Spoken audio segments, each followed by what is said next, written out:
Queridos, a carta de Paulo aos Gálatas no capítulo... Desculpa, eu falei capítulo 1, mas é no capítulo 3, tá?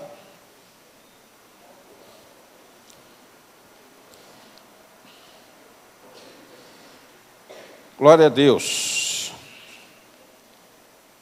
A minha tradução diz assim: ó insensatos Gálatas, quem vos fascinou a vós, ante cujos olhos foi representado Jesus Cristo como crucificado? Só quisera saber isso de vós: recebeste o Espírito pelas obras da lei ou pela pregação da fé? Sois vós tão insensatos que, tendo começado pelo Espírito, acabeis agora pela carne? Por aqui. Pessoal, Pai, nós te damos graças por esse tempo. Ó Deus, é que teu Espírito que trabalha, que faz tudo acontecer, teu Espírito que renova, teu Espírito que transforma, teu Espírito que muda através da tua palavra, Senhor, que mais uma vez o Senhor possa ter a liberdade total de falar aos nossos corações, de tal forma que possamos estar nos renovando, nos transformando dia a dia, de glória em glória, como a tua palavra mesmo nos diz e nos garante que assim o seremos. Mas queremos poder palpar isso, Senhor, para a glória do teu nome. Por isso que eu oro ao Senhor no nome precioso e santo de Jesus Cristo, nosso amado Salvador, Pai. Amém. Glória a Deus. Glória a Deus. Quem gosta de fazer mistura de coisas? Por exemplo, comida, né? O Gil uma vez foi almoçar em casa, e parece que foi um dos últimos lá a chegar. Aí ele falou assim: vou fazer um mexidão. Aí pegou tudo que tinha colocado lá numa panela, mexeu, misturou tudo, pôs para esquentar e comeu, né? E o famoso mexidão ficou conhecido. Alguém tem algumas manias assim, algumas receitas de misturas? Ovo com batata frita. Ele descobriu um negócio lá que é fabuloso, né? Põe batata frita, o que estiver fritando, joga ovo em cima, fica um negócio muito bom. Nós queremos uma mistura um pouco mais assim, mais exorbitante.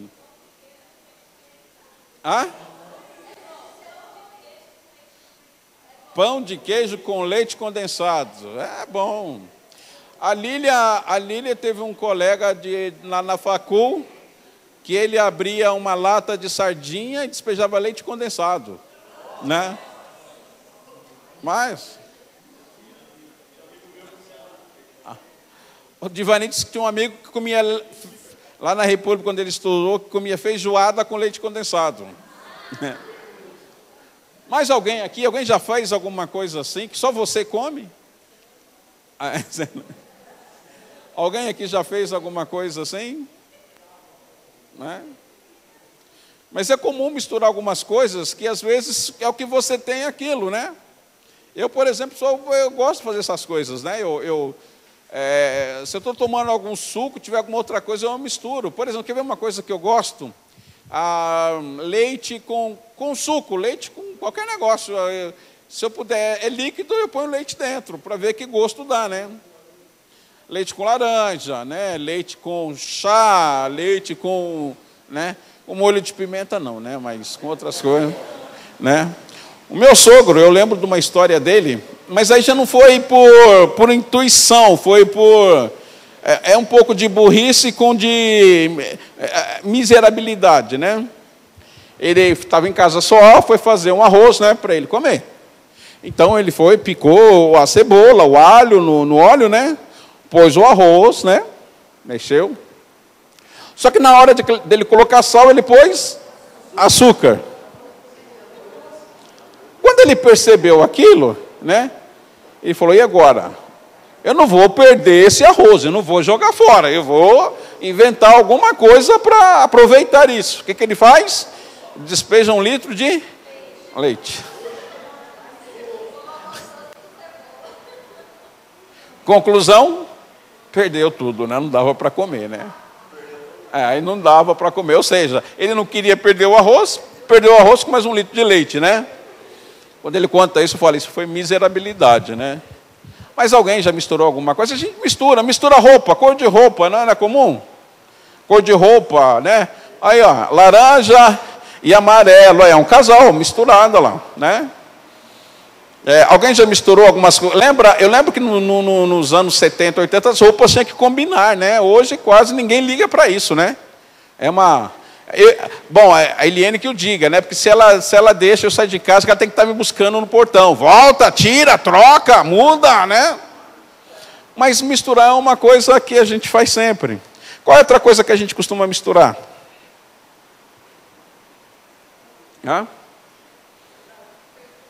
Perfumes. Desodorante é um cheiro, perfume é outro. Eu nunca percebo se fica bom, né? Eu uso 2 lá, ninguém nunca me disse nada. Então, tá bom, né? E esmalte de unha agora? Quem tem aí um esmalte colorido? Lá da Bia, tudo de uma cor, mas tem outro de outra cor? Não. Aí da Isabela tem lá um rosinha claro e um preto. Alguém tem mais? Não, os meninos? Não. Esses dias eu trouxe em casa uma película de ouro. É um papelzinho tão fino, mas muito fino. Se você soltar aquela... os artistas, eu peguei ela do pastor Juvenal, né? Ele usa assim, ele vai fazer uma moldura de um... vamos pegar isso aqui, tá? Ele vai fazer isso aqui, a pessoa quer isso aqui folheado a ouro. Então o que ele faz? Ele pega aquelas películas, né? Ele passa esmalte e depois vai contornando, né? Com a película de ouro. Ele vai batendo com um pequeno pincelzinho, porque ela é tão fina, que se você soltar no ar, ela paira assim. Se você for pegar, você rasga ela. É muito fina, né? E eu trouxe em casa, as meninas usaram na unha, fizeram uma unha de ouro. Eu ainda tenho lá, quem quiser, qualquer R$500 dá. Não, mas se você quiser lá, não vai servir para mim para nada. Quem quiser depois pode pegar comigo, eu dou para você. Glória a Deus. Por que eu estou falando de mistura? Tem muitas misturas que são boas, outras nem tanto, né? Mas a mistura, ela faz parte para novas descobertas, que nem, por exemplo, tintas, né? Provavelmente isso aqui é uma mistura de cores, né? Só existe uma cor que contém todas as cores, alguém sabe qual que é? Tem uma cor que contém todas as cores juntas. É o branco ou o preto? O branco, né? Quem concorda que é o branco, levanta a mão. Quem concorda que é o preto, levanta a mão. Isso é racismo, mas tudo bem. O branco contém todas as cores. O vermelho, você sabe qual é a mistura de que cor? Amarelo e magenta. Então dá vermelho. Então, são misturas, né? Eu não vou discordar porque eu não entendo disso. Mas são misturas de cores. Existe uma variedade de misturas que nós fazemos com o passar do tempo. Algumas coisas que hoje nós comemos, por exemplo, alguém um dia inventou. Feijoada, por exemplo, né? É uma mistura de carne boa, apesar que faz tempo que eu não como uma feijoada completa. Alguém que sabe fazer uma feijoada completa, por favor. O que é uma feijoada completa? Vai todos esses ingredientes que as pessoas usam, mas pé de porco, joelho de porco, orelha de porco, rabinho de porco, o porco inteiro. E para completar, até lasquinha de chiqueiro. Tem que provar que ela é completa, né? Então são misturas fazem bem. Agora Paulo fala de uma mistura ali que nós acabamos de ler, ele não está especificando isso, mas antes ele fala sobre isso, que é o seguinte, é quando misturam a fé. Se existe algo que não aceita nenhum tipo de mistura, é o Evangelho. Um Evangelho misturado não fica bem de forma alguma. Paulo, ele escrevendo aí aos Gálatas, né, ele fala, insensatos Gálatas, como é que a gente falaria isso hoje? Se você fosse dizer que alguém está fazendo uma burrada, como é que você diria?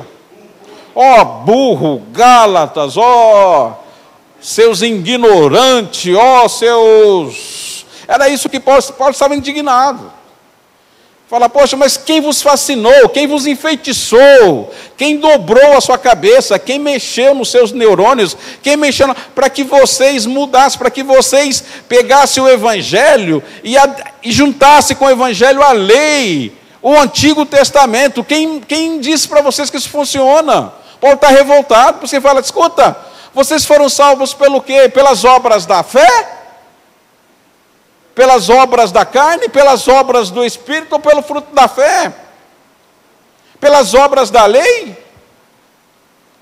Como é que vocês são justificados? Como é que Deus se agradou de vocês? Por que Deus te encontrou? Porque você é bom? Porque pelo seu esforço próprio? Ou porque a graça foi misericórdia com você e te abraçou? Por que mistura isso? O que vocês querem viver? Quando nós misturamos o Evangelho com coisas, nunca vai dar certo. Quem vai ganhar é as coisas. Se você normalmente pegar uma coisa boa, misturar com uma coisa ruim, vai ficar com gosto de coisa ruim. Se você faz um casamento com um cristão com um ateu, provavelmente o cristão vai se tornar ateu. Sempre é assim. O errado, aquele que é errado, segundo a matemática, segundo a ciência, segundo as escrituras, é errado. E quando você mistura o errado com uma coisa boa, a tendência é que o errado prevaleça. A tendência é que o ruim prevaleça. Por exemplo, quer ver uma coisa? Uma arma de fogo. Quem tem uma arma de fogo em casa corre um sério risco daquilo ser usado. Ou não, mas na via de regra, o comum, o certo de acontecer, daquilo vir ser usado de algum jeito. Eu lembro que, quando o meu pai morreu com câncer, mas segundo os médicos disseram para ele que ele tinha uma doença numa veia, que havia entupido, que havia não sei o que, que ele estava dando uma complicação. Ou seja, meu pai, de uma certa forma, pela medicina, pelos médicos, não ficou sabendo que ele tinha câncer. Mas um vizinho que ficou sabendo, um dia encontrando meu pai, foi, deu um abraço nele e falou: rapaz, fiquei sabendo que você está com câncer, né? Agora imagina isso há 30 anos atrás. Nossa! Aí aconteceu uma coisa interessante. Quando o meu pai morreu, 2 dias depois, o irmão mais velho do meu pai foi na minha casa, lá na casa da minha mãe. Ele falou: sabe o que eu vim fazer aqui? Eu falei: não, eu vim buscar uma arma que seu pai comprou. Eu falei: uma arma? Ele falou: é. Ele comprou essa arma 2 dias antes de ser internado. Depois eu fiquei sabendo que foi naquela semana que o rapaz havia dito que ele estava com câncer. E meu pai foi e comprou uma arma, 22. Eu pergunto: por que um homem com câncer quer uma arma? Para se defender do quê? Não é para fazer uma besteira? Porque não é possível. Ele nunca pensou isso, nunca passou pela cabeça disso. Meu pai, que eu conhecia, nunca imaginou. Quando eu vi aquela arma, eu fiquei besta, fiquei encostado assim, olhando para aquilo, incrédulo, não imaginava aquilo. O que passava na cabeça dele?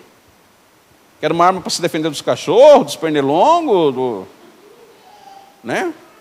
Dos bandidinhos que assolavam ali? Não, a gente nunca se preocupou com isso. Então, o errado misturado com o que é bom, a tendência é dar errado. Quando o Evangelho é misturado com aquilo que não faz parte do Evangelho, não tem a alcunha de Deus, não tem um propósito de Deus. A ideia é que aquilo se torne diabólico, humano, carnal. Então, Paulo está indignado com os Gálatas. Por quê? Os Gálatas, que até então haviam se convertido ao Evangelho do Senhor Jesus Cristo, estavam recorrendo a umas práticas legalistas, umas práticas da lei. Começaram a trazer para o culto deles formas de lei, a praticidade da lei. Porque para eles a graça por si só não basta. Tem que ter alguma coisa pela qual Deus se agrada. E Deus se agrada das suas obras. Mentira! Que obras que eu faço que agrada a Deus? O que eu faço para agradar a Deus? O que há em mim de tão bom? Qual é a coisa melhor em mim que agrada a Deus? Nada. Nada. Eu não tenho nada que Deus não saiba. Eu não tenho nada que Deus não me deu. Eu não tenho nada que Ele já antecipou isso. Eu não consigo fazer nada que Ele já não viu antes.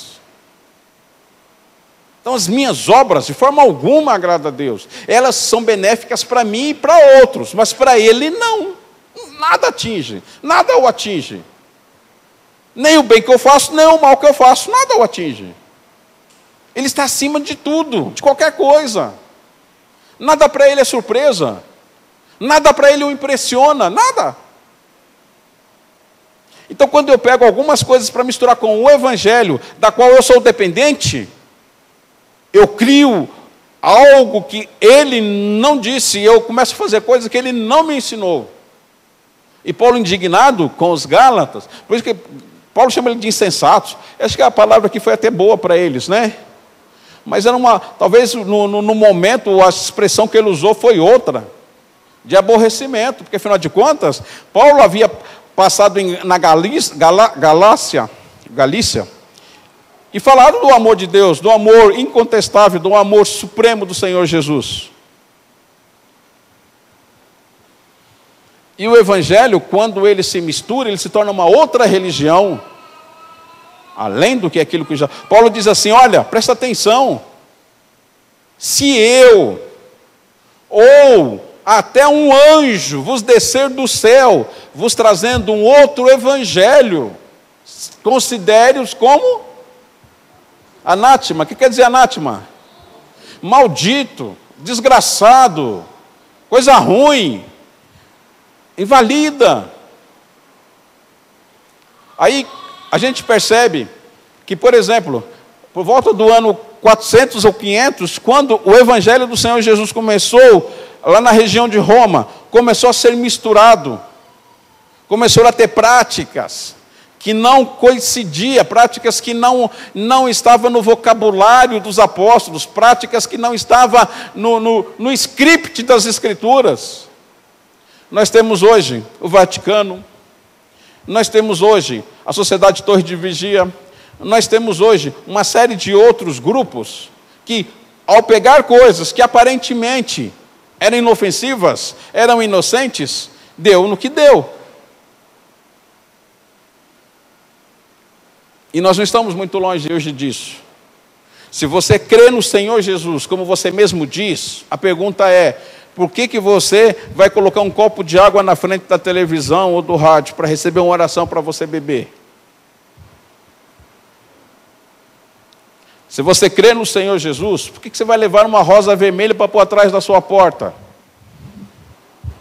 Se você crê no Senhor Jesus Cristo como pessoa, como aquele que deu a vida por você, por que você vai levar a azeitona santa para pôr lá no seu arroz? Por que você vai levar a abobrinha ungida para colocar dentro perto dos condimentos? Para que você vai levar a roseira sagrada do manto, não sei do quê? Por que vão levar seu nome para um monte Sinai para receber oração? Para quê? Isso é mistura. E você sabe como eu, pessoalmente, dou o nome disso? De macumbaria. Esse negócio de rosa... Gente, eu aprendi isso na macumba. Era interessante, você ia lá, a pessoa para fazer um descarrego em você, ela fazia um trabalho lá, e falava assim, agora você compra uma rosa em tal lugar, ou a mesma ele tinha. E falava, olha, coloca essa rosa perto de não sei do que na sua porta, que toda pessoa com má intenção que entrar ali, os maus desígnios, os desejos ruins dela vão parar na rosa. E sabe o que vai acontecer com a rosa? Ela vai murchar. E as pessoas acreditavam. Uma semana depois estava cá, e chegava e mostrava para a vizinha lá, falava, olha aqui, ó, murchou, secou.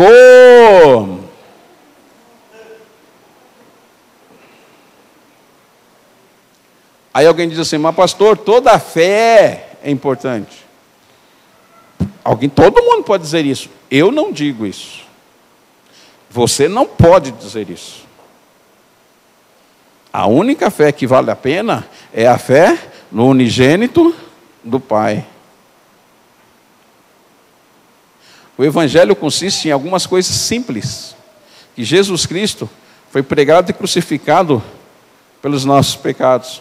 Ressuscitou ao terceiro dia para poder vencer a morte. E está sentado à destra do Pai intercedendo por nós. Isso resume-se o Evangelho. E Ele deu no seu Espírito para que Ele habitasse em nós, fazendo morada em nós e nos preparando para aquele grande dia do nosso encontro com o Senhor Jesus. Isso é Evangelho. Passou disso, é anátema. Passou disso, é uma mistura que não faz bem. Passou disso, porque, irmãos, veja bem, é igual sacrifícios. Nós já falamos aqui uma vez sobre sacrifícios. Na antiguidade, havia uma expressão, até hoje, esses dias eu estava vendo um programa de esportivo, e uma das pessoas estavam falando do Corinthians. E ela disse assim: o Corinthians precisa voltar àquela época para que digam, né, que o técnico possa dizer, os deuses nos sorriem. Esta é uma frase, para vocês terem uma ideia, esta é uma frase que foi encontrada numa folha de papiro da época do Egito, da época de Tel El Amarna, é uma localização perto de Ur dos Caldeus. Essa frase, para vocês terem uma ideia, tem quase 4.000 anos. Qual era a ideia disso? Naquela época, tudo eram os deuses. Tinha deuses para tudo. O Deus da chuva, a gente precisa arrumar um, né? Tinha o Deus da chuva, tinha o Deus da colheita, tinha o Deus do sono, tinha o Deus... Presta atenção que se vocês já ouviram alguma coisa próximo disso. Tem o Deus Sol, tinha o Deus do bom parto, tinha o Deus do crescimento dos filhos, tinha o Deus da boa colheita, tinha o Deus da paz em casa, do relacionamento em casa, tinha Deus para tudo. Quando as coisas não iam bem, foi que os deuses se reuniram e fizeram uma tramóia contra você. Aí você, para se livrar daquilo, você precisava de sacrifícios. E cada deus tinha um. E quando você pega as escrituras no Antigo Testamento, o grande problema de Deus com o povo, com a população, era a idolatria. E no meio de Israel chegou um Deus chamado Moloque, que exigia a morte e sacrifício de crianças. Então os sacrifícios eram vários, eram vastos.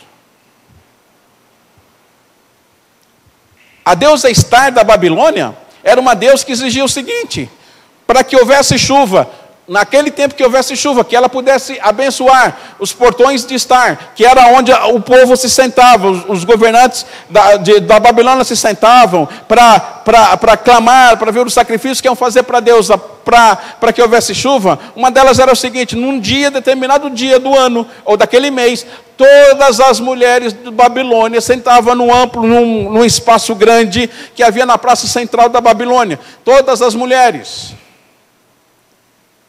E todos os homens da cidade tinham que ir escolher uma mulher, levar para o santuário de Estar, ter sexo com ela e dar um dinheiro que seria para ela como dinheiro de uma prostituta para pagar então para o templo. Aquilo ia enriquecendo os sacerdotes de Estar. Todas as mulheres passavam por isso. E o marido que estava em casa esperando a mulher chegar, como ela não chegava, ele chamava o vizinho e falava: Tô, vai aqui, pega o dinheiro, vai lá, pega a minha mulher, tira ela de lá, porque ela precisa dela aqui em casa para cuidar dos filhos. Sem encontrar muitas, se você pega a história dos ídolos e deuses, os sacrifícios são tremendos. No nosso caso, o sacrifício foi o contrário, ele fez o sacrifício por nós. E de fato, o nosso Deus nos sorri.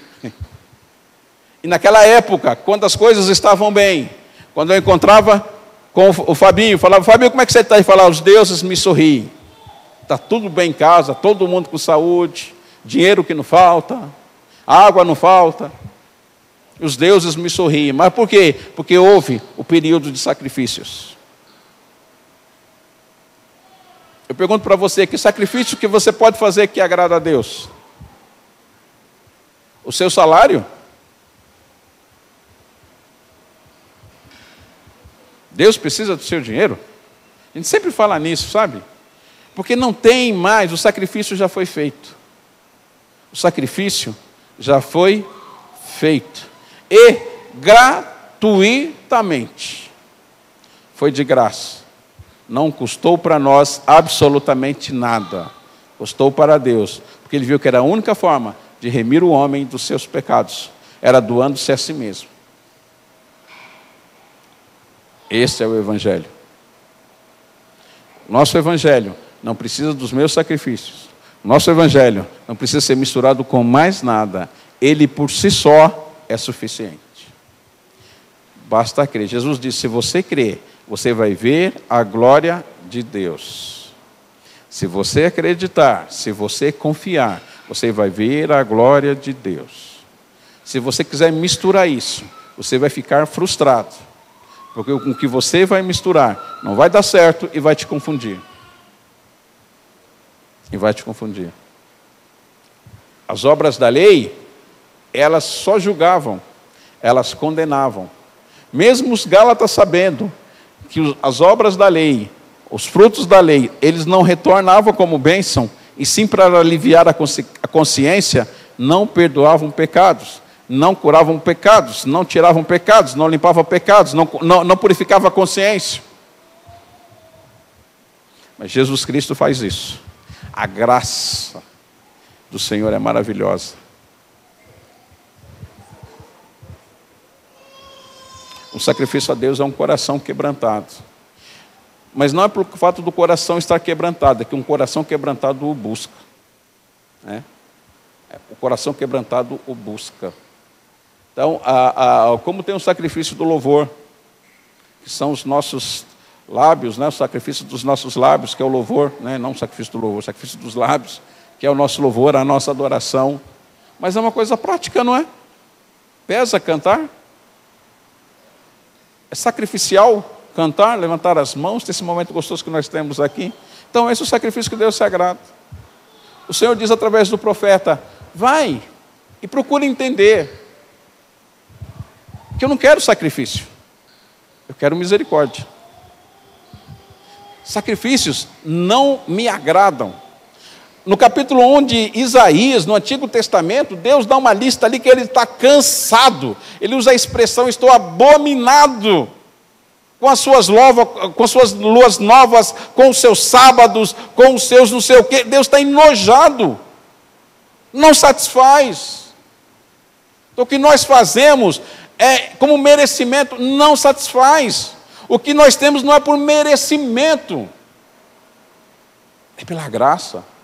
O que nós somos não é pelos frutos do meu trabalho, é pela graça. Pela graça sois salvos. Isso não vem de vós, é dom de Deus. Não vem das suas obras para que você não se glorie. Vem de Deus. Porque tudo é dele, tudo é por ele e tudo é para ele. O evangelho é simples, simples. Não precisa de mais nada. O que pode acontecer é que a nossa fé não está colocada na pessoa certa. O que pode estar acontecendo é que o evangelho para nós ainda não abriu os nossos olhos. O que pode acontecer é que o evangelho ainda é um tabu para muita gente. O que pode acontecer é que parece que para muita gente a graça não é suficiente. Sabe? Eu me lembro da história de um general, alguém lembra dele, chamado Amã? E quando ele vai visitar o profeta por causa da sua lepra, o profeta diz para ele, olha, você vai e mergulha 7 vezes no Rio Jordão. Ele falou, mas 7 vezes? Precisa 7? Precisa 7. Ele chega lá, olha o Rio Jordão. Alguém vai batizar no Rio Jordão. Mas naquela época o camarada olhou assim e falou, pelo amor de Deus, lá na Babilônia tem rio mais limpo do que esse. Não vou mergulhar nesse negócio não, vamos embora. Aí alguém vai insistir e fala assim, Senhor, o senhor caminhou tanto tempo aqui, 7 vezes, qual é o problema? Só 7. Eu fico imaginando aquele camarada entrando dentro do rio lá, tá bom, para de encher, eu vou. Aí entra lá, tira a coisa, fica só de sunga, procura um lugar profundo, achou um lugarzinho que a água bateu aqui, ele olha para a cara do pessoal, afinal de contas ele era um general, aí vai, ó, 2, estão satisfeitos? 3, na 7ª vez ele levanta e o cara tinha razão, foi bom mesmo. Daqui a pouco ele já nem queria mais sair de dentro da água, quem sabe? Podia estar um calor lá, falou, vamos ficar por aqui, quem desce? Quem tem mais problemas aí, desce. Você que está aí, está com o braço quebrado, você que a namorada foi embora, você que a mulher, vem para cá, desce, né? Você que está aí com frieira, de repente, né? Não aconteceu isso, tá? Só estou aqui imaginando, corre. Mas ele falou 7 vezes. O sacrifício foi feito, foi cansativo. Mergulhar na água 7 vezes? Não. Mas por que ele foi? Foi a questão da água? Foi o Rio Jordão que curou ele? Não. Queridos, é assim. O que nos cura, o que nos traz alegria, o que nos liberta é o Senhor Jesus. Não é o meu jejum. Você pode jejuar a semana toda e orar a semana toda. Se você não depositar confiança, não é isso que muda a história. Não é o que eu faço. Quando eu entendo que o jejum serve para eu me aproximar de Deus, para que eu tenha um relacionamento melhor com Deus, as coisas acontecem. Mas quando eu vou fazer o jejum como um sacrifício, não funciona. É misturar o evangelho de novo com sacrifícios. Não é o fato de eu passar fome. Não é o fato de eu passar uma semana. Lembro de um pastor amigo nosso. A gente ainda estava falando sobre sacrifícios de tolo. Aí eu falei para ele: nossa, eu me lembro que eu fiz um sacrifício desse. O meu sacrifício era jejum. Eu ia assim, durante um mês, eu ia fazer um tempo de jejum. Na primeira semana, eu ia fazer de jejum das 8 da manhã até meio-dia. Isso é difícil de fazer, né? Alguém já fez? Né? Às vezes eu levanto às 9, vou ficar até meio-dia sem jejuar, é uma beleza, né? É fácil fazer, não tem problema. Isso é... Na segunda vez, eu iria fazer das 8 da manhã às 3 da tarde. No primeiro, até que eu conseguisse fazer o dia inteiro. Alguém pergunta se eu consegui? Não consegui. Aí eu comecei a rir, esse pastor falou assim: não, então o meu de tolo foi mais tolo ainda. Porque eu fiz com Deus um propósito de oração de minutos. Oração de minutos? Isso é fácil. Ele falou assim, mas era assim, cada dia eu tinha que multiplicar os minutos. Por exemplo, vamos começar tal dia. Por exemplo, dia 10, começar dia 10. Dia 10 eu tinha que fazer 1 minuto de oração. Então, dia 10 ele fez 1 minuto de oração. O que dá para fazer numa oração em 1 minuto? Senhor Deus, acabou. Ele cumpriu o propósito? Cumpriu o propósito, era 1 minuto. No segundo dia, 2 minutos de oração. No terceiro dia, 4 minutos de oração. No quinto dia, 8 minutos de oração. Ele falou, enquanto estavam nos minutos, tudo bem. E quando chegou nos 30 minutos de oração, que no dia seguinte era 1 hora. No outro dia era 2 horas. No outro dia...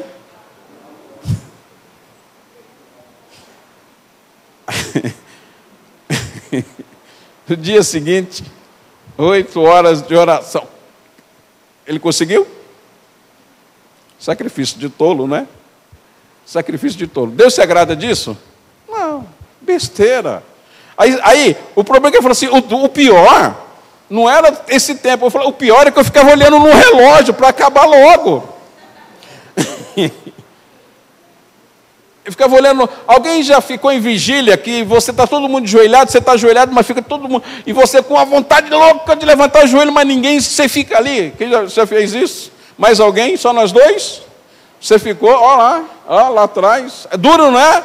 E você está lá de joelho, louco, para levantar daquele negócio, está dando cãibra na canela, e você olha, está todo mundo lá, e você fala, nossa, não vou levantar daqui, que é isso, né? E fica ali também, e olha para para ver se alguém se levanta, para você levantar. Aí, como ninguém levanta, você cara de palmente, dá umas tossidas, aí levanta e senta, aí baixa a cabeça, você fica ali, tremendo, como se estivesse orando. Está não.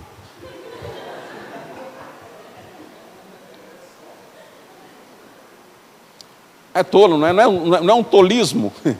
E a gente faz isso, tentando agradar a Deus, tentando ser alguma coisa, tentando mostrar alguma coisa. Gente, agora eu passei por uma experiência terrível. Lembra quando as pessoas oravam e as pessoas caíam? Eu fui numa igreja, lá em São Paulo, eu e o pastor Geraldo. Aí nós chamaram a gente, sentamos lá na frente, né? Tinha um púlpito aqui. Aí fizeram uma roda aqui assim de pastores. Como nós chegamos por último, sentamos aqui. Eu era o último sentado aqui. E era o pastor Anatoly. Quem já conheceu? Quem já viu o Anatoly? A Anatoly vai casar agora. Fiquei sabendo que vai casar. Pastor Anatoly, aleluia, vai casar, você vê? Olha lá aqueles que estão na expectativa, glória a Deus, o Anatólio vai casar, você também vai. Perca a esperança não. Para quem conheceu o Anatólio, homem de Deus é impressionante. Ele pregando, você não entende nada do que fala, ele nem fala português direito, né? Um português dele é meio enrolado, você não entende nada. Mas ele saía de lá, ele tirava o paletó, jogava, todo mundo caía. Ele tirava um lenço, jogava, todo mundo caía.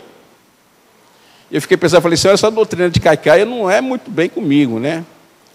Então ele ia, e orava para as pessoas, todo mundo caía. Ele levantava a mão aqui, desse lado, todo mundo caía. Agora esse lado, fazia todo mundo... Aí ele vira para os pastores e começa. Um outro cai, o outro segura. Aí o outro vai, cai. E nisso que ele vai se aproximando, o que eu faço? Eu dou a volta aqui assim e vou ajudar os que estão caídos.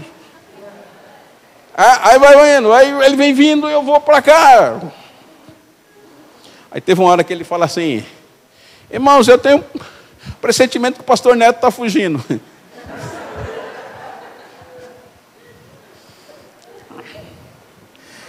Aí dentro de mim entra um conflito.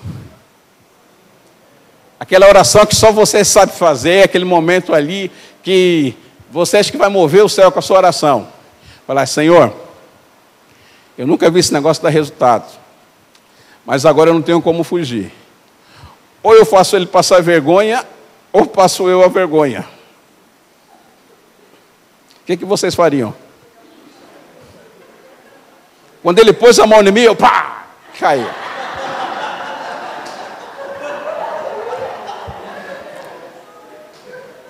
Eu gordinho assim, imagina o pastor Geraldo, que era um pouquinho mais magro, ele me segurou, né?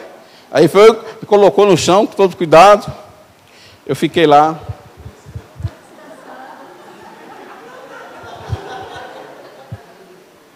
Falei, Senhor, o Senhor me perdoa, mas prefiro eu passar vergonha do que fazer ele passar vergonha. Por favor, se é pecado, me perdoa. Mas não dá. Aí eu olhava assim e falava, bom, eu vinha um se levantar e eu ia levantava também. Aí quando eu estou levantando, de missão cumprida, ele chegava e eu...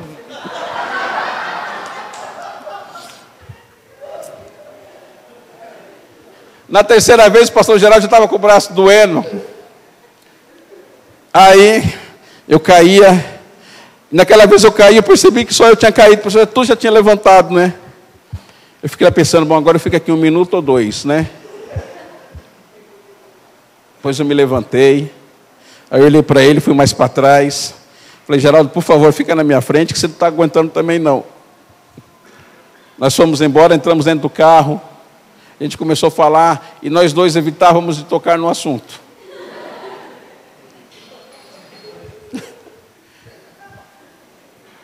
Aí dá um comichão na língua, né? Geraldo, o que você achou daquilo? Ele, pelo amor, não fala não. Vamos embora. Vamos embora. Falei, então vamos embora. Sabe, irmão, o evangelho não pode ser misturado com coisas. Não é isso que desce o poder de Deus. O poder de Deus não precisa disso, não precisa de espetáculo. Vocês querem ver uma coisa? Fiquei sabendo agora recentemente, que olha o que está acontecendo no Egito. O Egito é um país muçulmano. Sabe o que está acontecendo no Egito? Tem um pastor que ele está para vir aqui no Brasil, eu quero ver se ele vem, se eu consigo ir na reunião desse pastor. Ele disse que foi para lá para pregar o evangelho, mas sofreu uma perseguição uma época até mesmo. Mas disse que Deus está fazendo uma coisa no Egito que é tremendo. Ele disse que ele alugou um lugar lá para umas 50 pessoas para ter uma reunião. Ele disse que em uma semana não cabe mais. Ele está num lugar hoje onde ele reúne 1.500 pessoas, ele faz 3 cultos por domingo. Sabe o que está acontecendo com as pessoas? As pessoas estão sonhando com Jesus. Elas chegam lá e procuram, porque aí ela sabe que esse negócio de crente, essa coisa de cristão. E o único cristão mais próximo ali da região é esse pastor. Eles vão procurar, falam, olha, eu não sei, me explica. Eu sonhei com um homem que se aproximava de mim, ele tinha furos nas mãos, corte no lado, e falava, eu fiz isso por você. Quem é essa pessoa? Aí o pastor prega o evangelho, mostra que é a pessoa do Senhor Jesus Cristo. Ele diz que faz fila de pessoas que sonham com Jesus, pessoas que nunca ouviram falar de Jesus, mas sabe que aquilo é coisa de cristão, não é coisa do muçulmano, não é coisa do Alcorão, porque não tem. E Deus então está fazendo isso, fazendo com que as pessoas sonhem com o Senhor. Ele disse que teve uma mulher que ela se converteu por causa desses sonhos, e o marido dela quase chicoteou ela, sabe, tem muito disso, né? Mas ele deixou para lá, e no dia seguinte ele acordou, no corpo dele havia marcas de cruzes, ele ficou olhando todas aquelas marcas de cruzes no corpo, falou, mas que negócio é esse? Chamou a mulher, sabe quando parece picada de inseto, mas não coçava, eram uns vergões em formas de cruzes, e falou, mas isso é coisa de cristão. Ela falou, vai lá conversar com o pastor, é um auxiliar do pastor hoje, lá na igreja. Deus, quando quer fazer as coisas, irmãos, Ele faz, amém? Quando Ele quer avivar, Ele aviva. Quando Ele quer transformar, Ele transforma. Tudo é dEle, por Ele, por meio dEle. Glória a Deus. Se você quer mudança na sua casa, saiba que você gritando ou berrando, você não vai conseguir nada. Pelo contrário. Mas se você confiar em entregar nas mãos do Senhor Jesus, o seu lar, a sua casa, o seu marido, os seus filhos, Ele vai fazer uma obra maravilhosa. Ele vai fazer uma... Eu lembro que, numa das primeiras reuniões do Êxodo que a gente fez aqui, chegou uma senhora, ela veio 2 vezes apenas aqui. É uma senhora assim, pelo modo, pelo carro, né? A gente faz uma ideia de que é uma melhor aqui, de uma condição financeira muito boa. E ela veio aqui conversar, que foi indicada por alguém, sobre o filho dela que estava usando drogas. E lá, aqui nós fizemos a reunião normal, mas lá fora a Helene conversou com ela, falou assim, olha... Você confia em Deus? Ela falou assim, eu confio. Ela falou assim, tem situações que só Jesus para fazer. Confia em Deus. E Jesus pode salvar o seu filho, pode tirar ele desse caminho. Na segunda vez que essa mulher veio aqui, ela chegou para nós e está dizendo o seguinte, que o filho dela conheceu uma moça, até o Leandro acho que conhece ele. Está na igreja aqui do Evangelho Quadrangular, está firme, e ela falou, eu tenho certeza que foi mesmo Jesus Cristo. E foi. Então, irmãos, qualquer mudança que você quiser, qualquer atitude que você puder tomar, qualquer coisa, por mais difícil que seja, não misture, não contamine o Evangelho do Senhor Jesus. Ele manda te dizer que se você crer, você verá a glória de Deus. Basta crer, não precisa fazer nada, não precisa de água, não precisa de óleo, não precisa de chá preto, não precisa de azeitona ungida, não precisa de chapéu santo, não precisa de nada dessas coisas. No nome do Senhor Jesus, há poder. No nome do Senhor Jesus, é que as coisas acontecem. Amém? Para que não sejamos como os insensatos Gálatas, que começaram no Espírito e terminaram pela carne, que começaram na graça e terminaram na lei. Ou seja, jogou fora tudo aquilo que aprenderam. Porque só a graça nos basta. Só a graça nos basta. Amém? Glória a Deus. Você quer ficar em pé comigo e glorificar a Deus por isso? Queria que, se você... Sabe, muitas vezes, é fato, tem tempo que a gente está bem, tem tempo que a gente não está bem, tem época que as coisas estão maravilhosas, tem outras épocas que não. Por falar em época maravilhosa, eu acabei de ficar sabendo aqui que a partir de amanhã o preço da gasolina vai subir, né? E vai subir muito. Então você que tem carro, quiser aproveitar, sair daqui e colocar aí uns R$500 de gasolina, faça isso, porque depois não vai ser fácil, tá? Então as coisas nem sempre estão bem, as coisas nem sempre giram bem. Eu só posso dizer para você por experiência, se existe algo que realmente faz a diferença, é a pessoa do Senhor Jesus. E a pessoa do Senhor Jesus, você a encontra em você.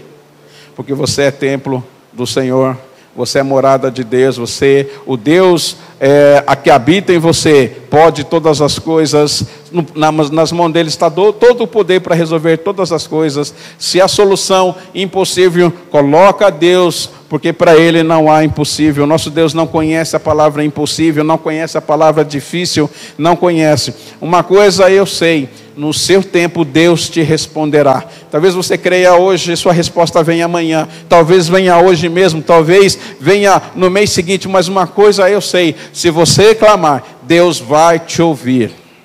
E você não precisa fazer mais nada a não ser confiar em Deus, acreditar nele, saber que aquele que fez a promessa é fiel. E eis que eu estou convosco todos os dias até a consumação dos séculos. Aleluias.